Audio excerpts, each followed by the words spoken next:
it chapter by chapter, one bite at a time. So many adventures and mountains we can climb. Take it word for word, line by line, one bite at a time.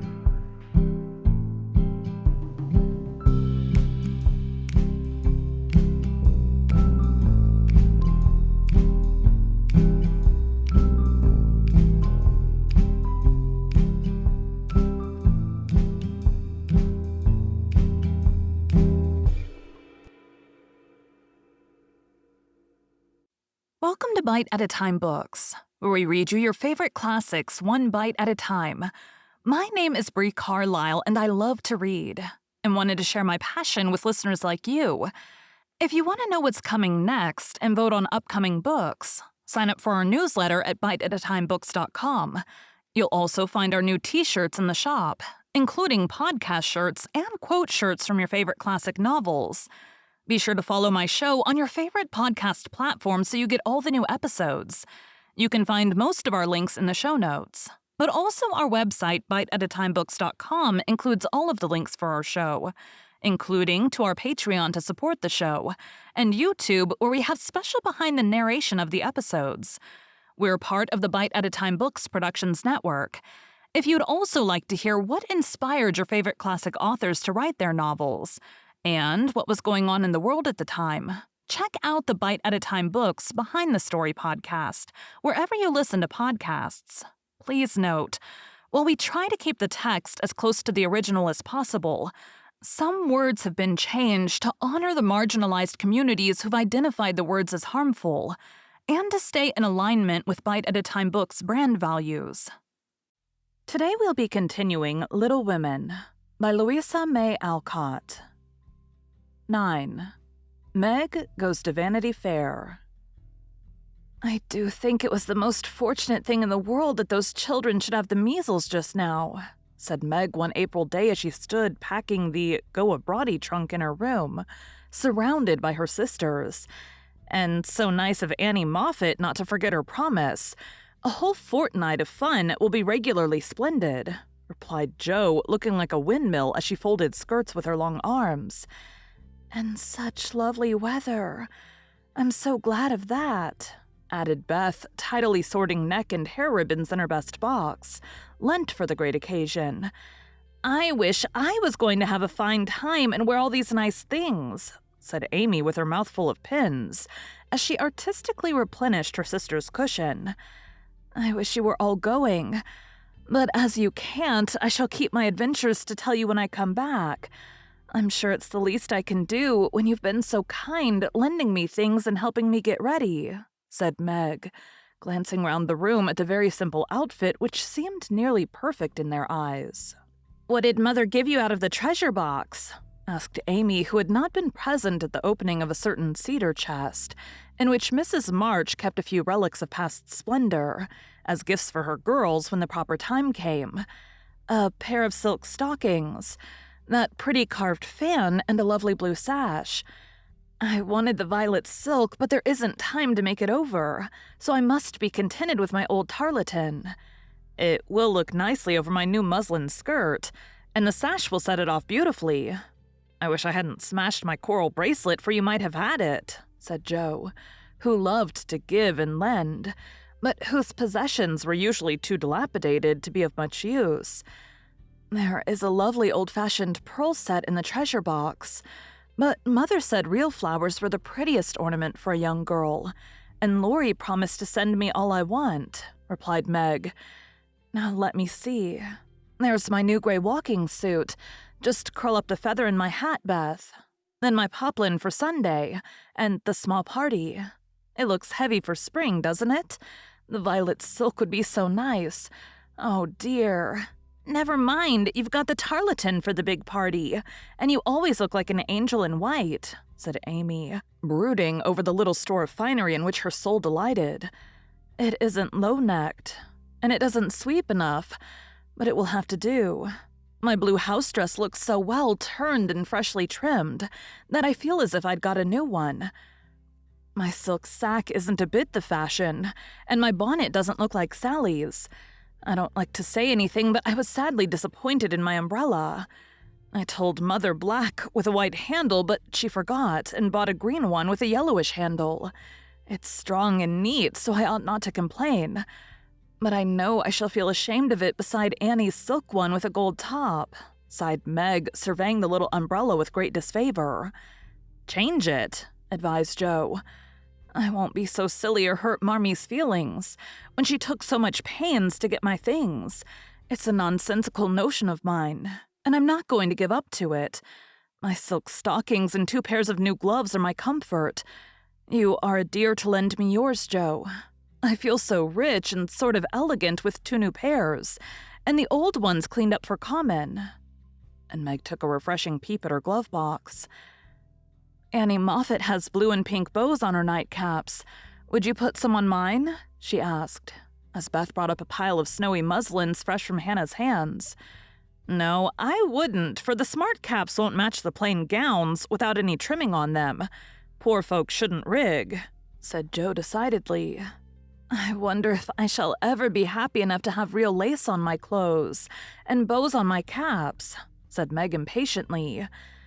"You said the other day that you'd be perfectly happy if you could only go to Annie Moffat's," observed Beth in her quiet way.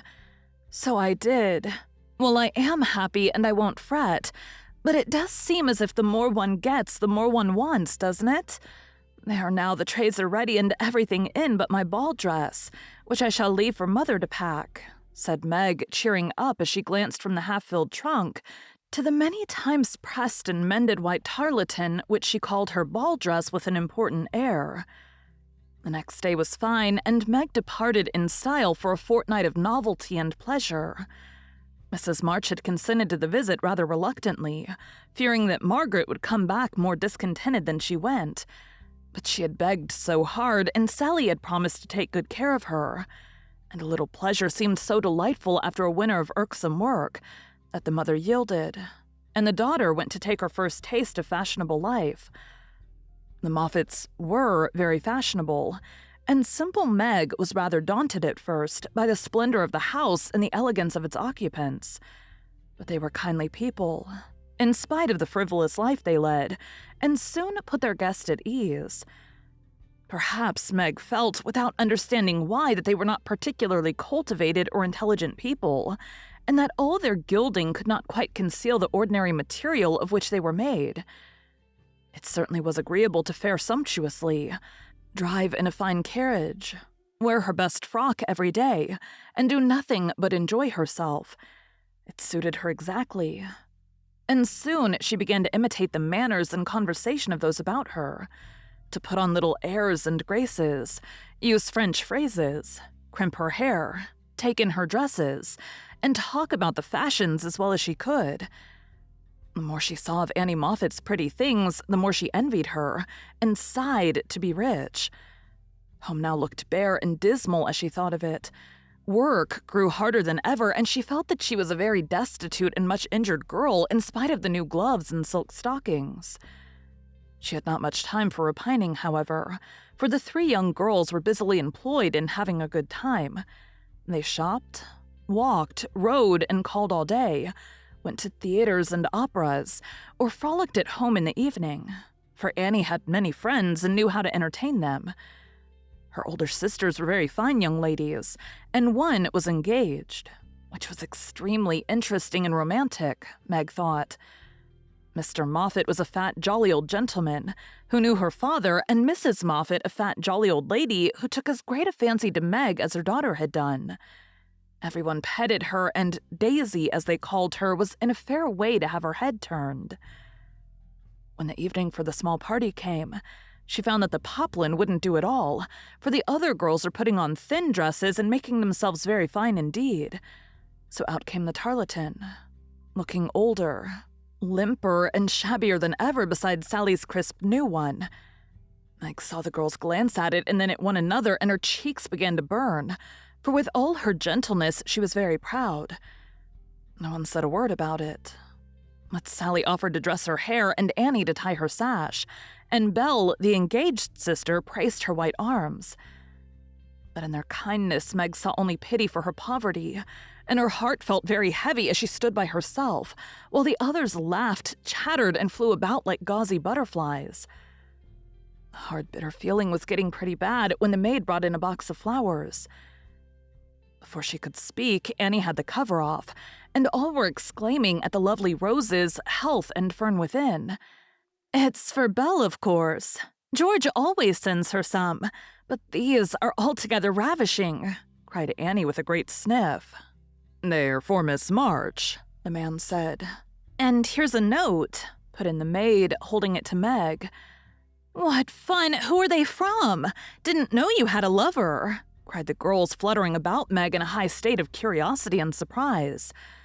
"The note is from Mother, and the flowers from Laurie," said Meg simply, yet much gratified that he had not forgotten her. "Oh, indeed," said Annie with a funny look, as Meg slipped the note into her pocket as a sort of talisman against envy, vanity, and false pride. For the few loving words had done her good, and the flowers cheered her up by their beauty. Feeling almost happy again, she laid by a few ferns and roses for herself, and quickly made up the rest in dainty bouquets for the breasts, hair, or skirts of her friends, offering them so prettily that Clara, the oldest sister, told her she was the sweetest thing she ever saw, and they looked quite charmed with her small attention. Somehow the kind act finished her despondency, and when all the rest went to show themselves to Mrs. Moffat, she saw a happy, bright-eyed face in the mirror, as she laid her ferns against her rippling hair and fastened the roses in the dress that didn't strike her as so very shabby now. She enjoyed herself very much that evening, for she danced to her heart's content. Everyone was very kind, and she had 3 compliments. Annie made her sing, and someone said she had a remarkably fine voice. Major Lincoln asked who the fresh little girl with the beautiful eyes was, and Mr. Moffat insisted on dancing with her because she didn't dawdle but had some spring in her, as he gracefully expressed it. So altogether she had a very nice time, till she overheard a bit of a conversation which disturbed her extremely. She was sitting just inside the conservatory waiting for her partner to bring her an ice, when she heard a voice ask on the other side of the flowery wall, "How old is he?" 16 or 17, I should say," replied another voice. "It would be a grand thing for one of those girls, wouldn't it? Sally says they're very intimate now, and the old man quite dotes on them. Mrs. M. has made her plans, I dare say, and will play her cards well early as it is. The girl evidently doesn't think of it yet," said Mrs. Moffat. "She told that fib about her mamma as if she didn't know, and colored up when the flowers came quite prettily. Poor thing, she'd be so nice if she was only got up in style. Do you think she'd be offended if we offered to lend her a dress for Thursday?" asked another voice. "She's proud, but I don't believe she'd mind, for that dowdy tarlatan is all she's got. She may tear it tonight, and that will be a good excuse for offering a decent one. We'll see. I shall ask young Lawrence as a compliment to her, and we'll have fun about it afterward." Here Meg's partner appeared to find her looking much flushed and rather agitated.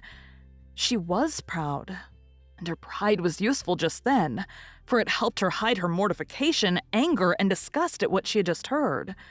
For innocent and unsuspicious as she was, she could not help understanding the gossip of her friends. She tried to forget it, but could not, and kept repeating to herself, "Mrs. M. has made her plans. That fib about her mamma, and dowdy tarlatan," till she was ready to cry and rush home to tell her troubles and ask for advice.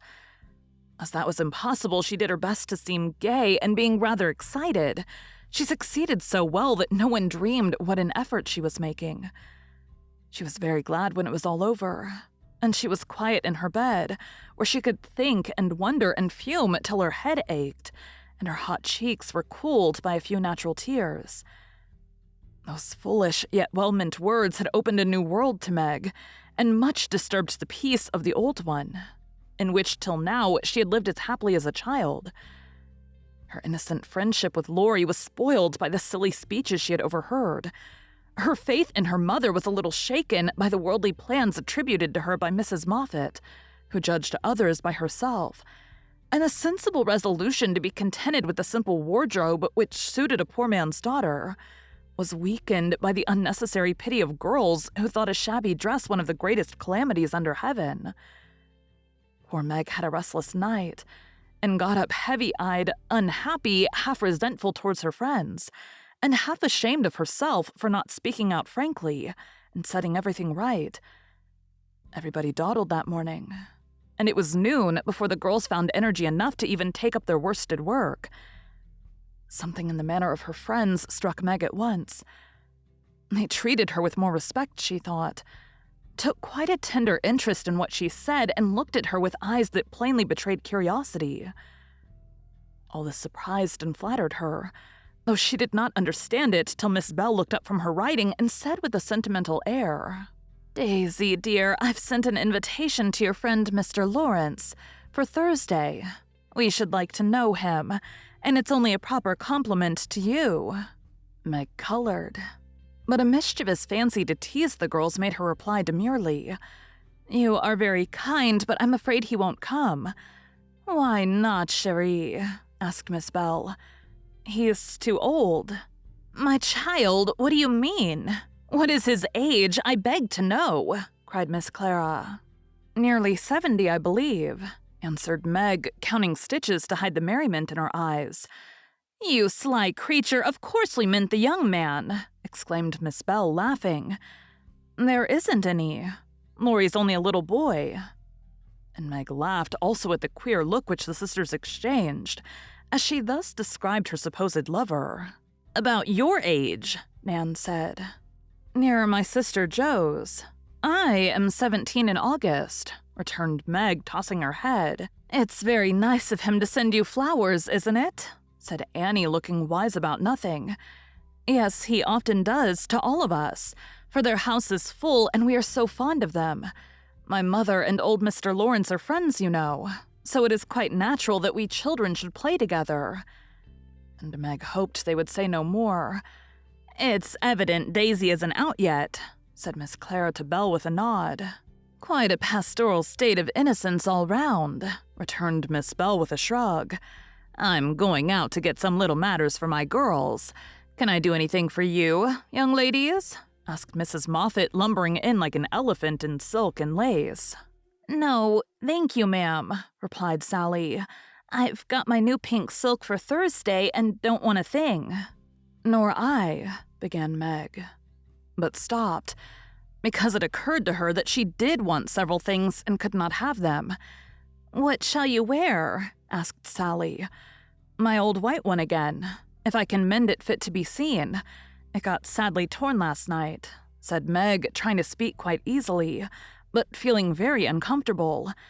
"Why don't you send home for another?" said Sally, who was not an observing young lady.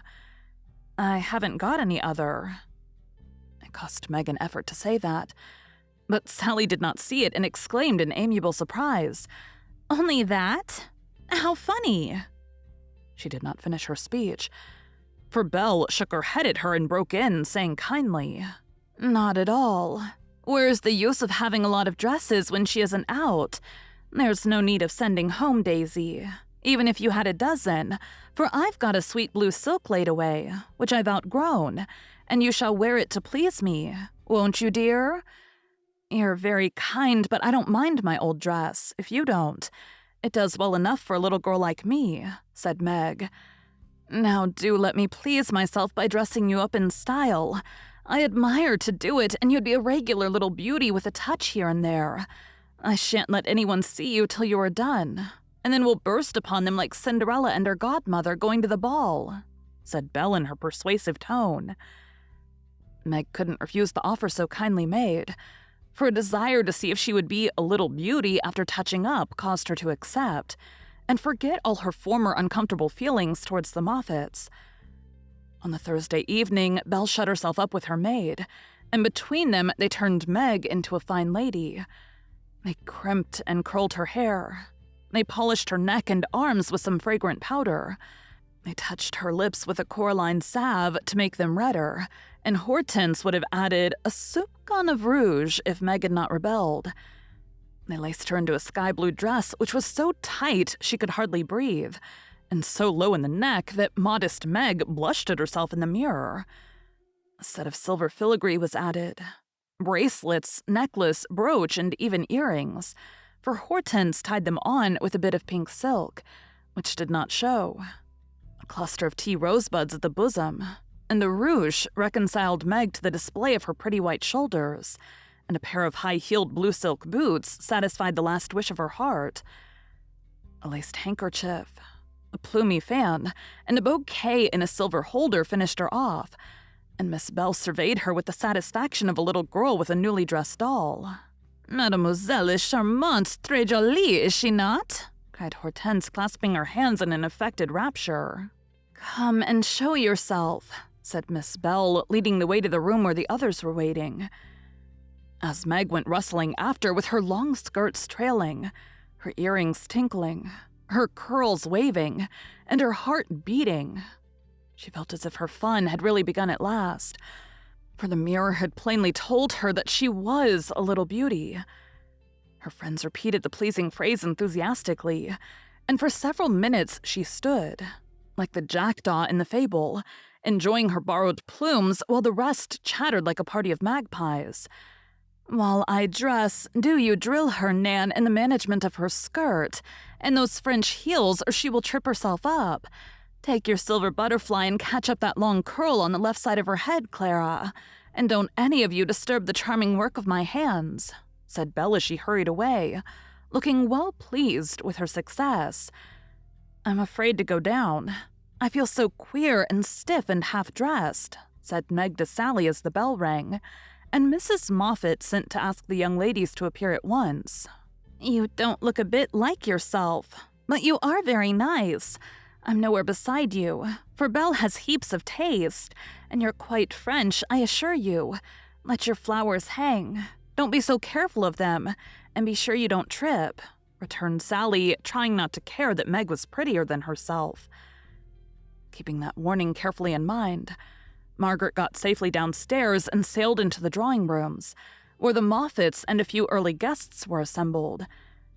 She very soon discovered that there is a charm about fine clothes which attracts a certain class of people and secures their respect.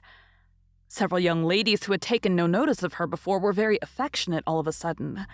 Several young gentlemen who had only stared at her at the other party now not only stared, but asked to be introduced, and said all manner of foolish but agreeable things to her.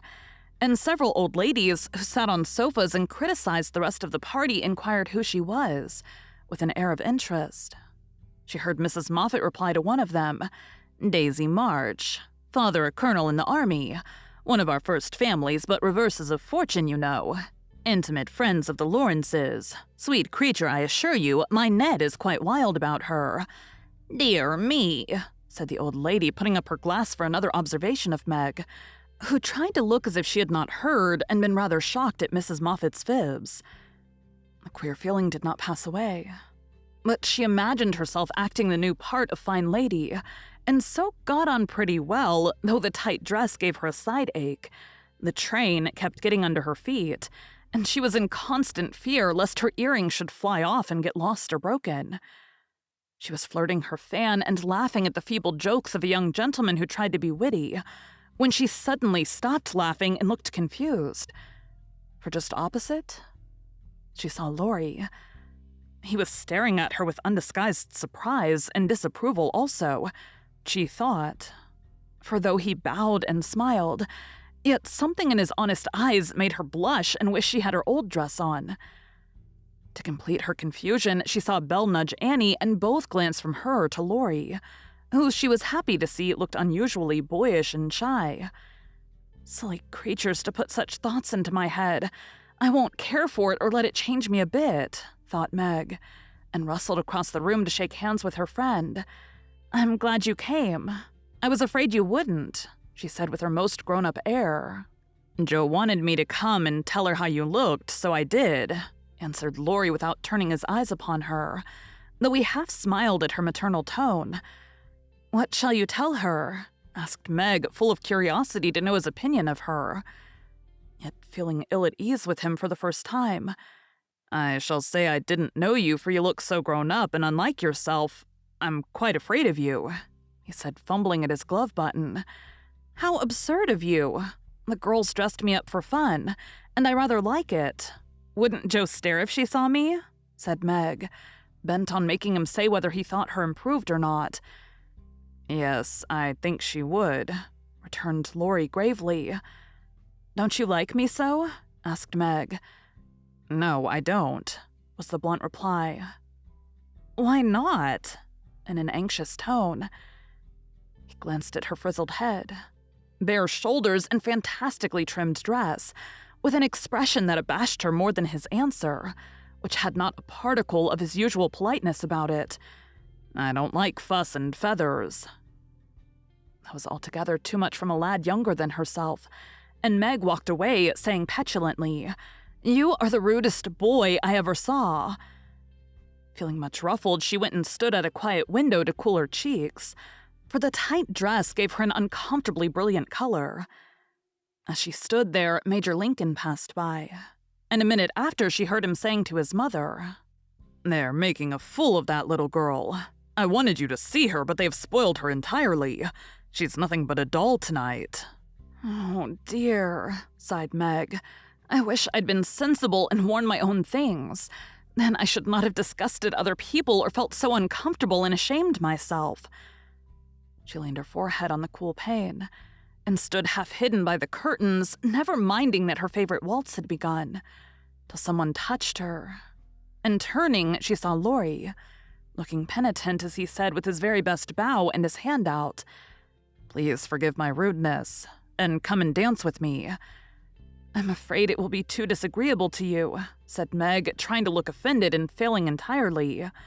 Not a bit of it. I'm dying to do it. Come, I'll be good. I don't like your gown, but I do think you are just splendid. And he waved his hands as if words failed to express his admiration. Meg smiled and relented and whispered as they stood waiting to catch the time, Take care my skirt don't trip you up. It's the plague of my life, and I was a goose to wear it. Pin it round your neck, and then it will be useful, said Laurie, looking down at the little blue boots which he evidently approved of. Away they went, fleetly and gracefully, for having practiced at home, they were well matched, and the blithe young couple were a pleasant sight to see as they twirled merrily round and round, feeling more friendly than ever after their small tiff. Laurie, I want you to do me a favor. Will you? Said Meg, as he stood fanning her when her breath gave out, which it did very soon, though she would not own why. Won't I? Said Laurie with alacrity. Please don't tell them at home about my dress tonight. They won't understand the joke, and it will worry Mother. Then why did you do it? Said Laurie's eyes so plainly that Meg hastily added, I shall tell them myself all about it, and fess to Mother how silly I've been. But I'd rather do it myself. So you'll not tell, will you? I give you my word I won't. Only what shall I say when they ask me? Just say I looked pretty well and was having a good time. I'll say the first with all my heart. But how about the other? You don't look as if you were having a good time, are you? And Laurie looked at her with an expression which made her answer in a whisper. No, not just now. Don't think I'm horrid, I only wanted a little fun. But this sort doesn't pay, I find, and I'm getting tired of it. Here comes Ned Moffat. What does he want? Said Laurie, knitting his black brows as if he did not regard his young host in the light of a pleasant addition to the party. He put his name down for 3 dances, and I suppose he's coming for them. What a bore, said Meg, assuming a languid air which amused Laurie immensely. He did not speak to her again till supper time, when he saw her drinking champagne with Ned and his friend Fisher, who were behaving like a pair of fools, as Laurie said to himself, for he felt a brotherly sort of right to watch over the marches and fight their battles whenever a defender was needed. You'll have a splitting headache tomorrow if you drink much of that. I wouldn't, Meg. Your mother doesn't like it, you know, he whispered, leaning over her chair as Ned turned to refill her glass, and Fisher stooped to pick up her fan. I'm not Meg tonight. I'm a doll who does all sorts of crazy things. Tomorrow I shall put away my fuss and feathers and be desperately good again, she answered, with an affected little laugh. Wish tomorrow was here then, muttered Laurie, walking off, ill-pleased at the change he saw in her. Meg danced and flirted, chattered and giggled as the other girls did. After supper, she undertook the German and blundered through it, nearly upsetting her partner with her long skirt, and romping in a way that scandalized Laurie, who looked on and meditated a lecture. But he got no chance to deliver it, for Meg kept away from him till he came to say goodnight. "Remember," she said, trying to smile, for the splitting headache had already begun. "Silence à la mort," replied Laurie with a melodramatic flourish as he went away. This little bit of byplay excited Annie's curiosity, but Meg was too tired for gossip, and went to bed, feeling as if she had been to a masquerade and hadn't enjoyed herself as much as she expected. She was sick all the next day, and on Saturday went home, quite used up with her fortnight's fun and feeling that she had sat in the lap of luxury long enough. It does seem pleasant to be quiet and not have company manners on all the time. Home is such a nice place, though it isn't splendid, said Meg, looking about her with a restful expression as she sat with her mother and Joe on the Sunday evening.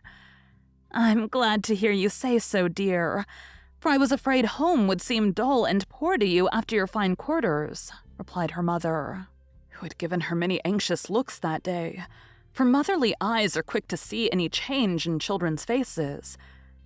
Meg had told her adventures gaily and said over and over what a charming time she had had. But something still seemed to weigh upon her spirits, and when the younger girls were gone to bed, she sat thoughtfully staring at the fire, saying little and looking worried. As the clock struck 9 and Joe proposed bed, Meg suddenly left her chair and, taking Beth's stool, leaned her elbows on her mother's knee, saying bravely, "Marmee, I want to fess. I thought so. What is it, dear?" "Shall I go away?" asked Joe discreetly. "Of course not. Don't I always tell you everything? I was ashamed to speak of it before the children, but I want you to know all the dreadful things I did at the Moffats. We are prepared," said Mrs. March, smiling but looking a little anxious. "I told you they dressed me up, but I didn't tell you that they powdered and squeezed and frizzled and made me look like a fashion plate. Laurie thought I wasn't proper. I know he did, though he didn't say so, and one man called me a doll. I knew it was silly, but they flattered me and said I was a beauty and quantities of nonsense, so I let them make a fool of me." "Is that all?" asked Joe, as Mrs. March looked silently at the downcast face of her pretty daughter, and could not find it in her heart to blame her little follies. "No, I drank champagne and romped and tried to flirt, and was altogether abominable," said Meg self-reproachfully. "There is something more, I think." And Mrs. March smoothed the soft cheek, which suddenly grew rosy as Meg answered slowly, "Yes, it is very silly. But I want to tell it because I hate to have people say and think such things about us and Laurie." Then she told the various bits of gossip she had heard at the Moffats, and as she spoke, Joe saw her mother fold her lips tightly, as if ill-pleased that such ideas should be put into Meg's innocent mind. "Well, if that isn't the greatest rubbish I ever heard," cried Joe indignantly, "why didn't you pop out and tell them so on the spot?" "I couldn't. It was so embarrassing for me. I couldn't help hearing at first, and then I was so angry and ashamed I didn't remember that I ought to go away. Just wait till I see Annie Moffat and I'll show you how to settle such ridiculous stuff. The idea of having plans and being kind to Laurie because he's rich and may marry us by and by. Won't he shout when I tell him what those silly things say about us poor children?" And Joe laughed, as if on second thoughts the thing struck her as a good joke. "If you tell Laurie, I'll never forgive you. She mustn't, must she, Mother?" said Meg, looking distressed. "No, never repeat that foolish gossip, and forget it as soon as you can," said Mrs. March gravely. "I was very unwise to let you go among people of whom I know so little. Kind, I dare say, but worldly, ill-bred, and full of these vulgar ideas about young people. I'm more sorry than I can express for the mischief this visit may have done you, Meg." "Don't be sorry. I won't let it hurt me. I'll forget all the bad and remember only the good. for I did enjoy a great deal. And thank you very much for letting me go. I'll not be sentimental or dissatisfied, Mother. I know I'm a silly little girl, and I'll stay with you till I'm fit to take care of myself. But it is nice to be praised and admired, and I can't help saying I like it," said Meg, looking half ashamed of the confession. "That is perfectly natural and quite harmless if the liking does not become a passion and lead one to do foolish or unmaidenly things. Learn to know and value the praise which is worth having, and to excite the admiration of excellent people by being modest as well as pretty, Meg." Margaret sat thinking a moment, while Jo stood with her hands behind her, looking both interested and a little perplexed. For it was a new thing to see Meg blushing and talking about admiration, lovers, and things of that sort. And Jo felt as if during that fortnight her sister had grown up amazingly and was drifting away from her into a world where she could not follow. "Mother, do you have plans, as Mrs. Moffat said?" asked Meg bashfully. "Yes, my dear, I have a great many. All mothers do. But mine differ somewhat from Mrs. Moffat's, I suspect. I will tell you some of them, for the time has come when a word may set this romantic little head and heart of yours right, on a very serious subject. You are young, Meg, but not too young to understand me, and Mother's lips are the fittest to speak of such things to girls like you. Jo, your turn will come in time, perhaps, so listen to my plans and help me carry them out if they are good." Jo went and sat on one arm of the chair, looking as if she thought they were about to join in some very solemn affair. Holding a hand of each and watching the two young faces wistfully, Mrs. March said in her serious yet cheery way, "I want my daughters to be beautiful, accomplished, and good, to be admired, loved, and respected, to have a happy youth, to be well and wisely married, and to lead useful, pleasant lives with as little care and sorrow to try them as God sees fit to send. To be loved and chosen by a good man is the best and sweetest thing which can happen to a woman. And I sincerely hope my girls may know this beautiful experience. It is natural to think of it, Meg, right to hope and wait for it, and wise to prepare for it, so that when the happy time comes, you may feel ready for the duties and worthy of the joy. My dear girls, I am ambitious for you, but not to have you make a dash in the world, marry rich men merely because they are rich or have splendid houses, which are not homes because love is wanting. Money is a needful and precious thing, and when well used, a noble thing. But I never want you to think it is the first or only prize to strive for.